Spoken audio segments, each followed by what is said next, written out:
Christophe Godino.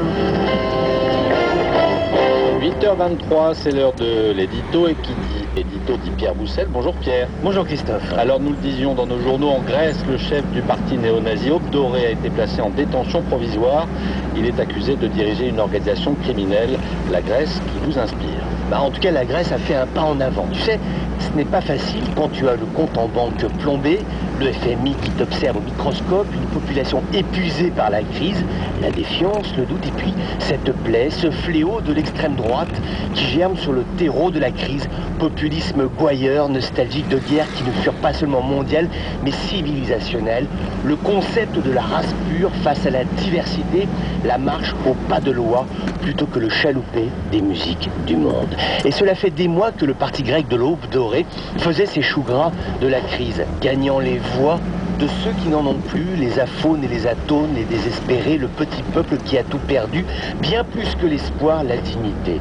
Dans un tel contexte, le gouvernement et la classe politique ont su adopter une attitude finalement audacieuse, c'est la patience. Car mets-toi à leur place.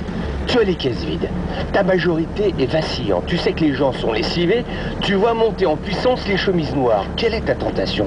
Si ce n'est de les arrêter et les jeter en prison.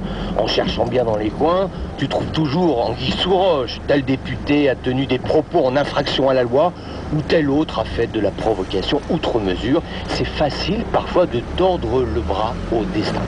Le tournant aura été le meurtre d'un jeune rappeur antifasciste, car la justice a fait son travail de façon assez habile. Elle s'en est tenue au factuel, à la sobriété, disant « Voilà, l'Aube Dorée c'est cela. Voilà les hommes impliqués. Écoutez les conversations téléphoniques dans les heures qui ont précédé le meurtre. Prenez connaissance de leurs existences dévoyées. L'un, baron des nuits chaudes d'Athènes, proxénète patenté. L'autre, gros bras musculeux aux revenus suspects. Voilà, ce sont eux que nous condamnons. La justice a choisi de montrer pour démontrer ce qu'est l'extrême droite, ouvrir les yeux d'une frange de la population. Alors, cela ne suffira certainement pas à inverser la tendance de la montée des extrêmes en Europe, mais bon, c'est un pas en avant, un vrai pas, un claquement de bottes sur le bitume, une raison d'espérer parce que une crise économique, c'est pas facile, mais ça se gère. Alors que les chemises noires, quand elles arrivent au pouvoir, là c'est une récurrence historique, on plonge dans l'abîme. Merci Pierre. Aube Dorée, un parti qui ne donne pas forcément envie d'aller se faire voir chez les Grecs.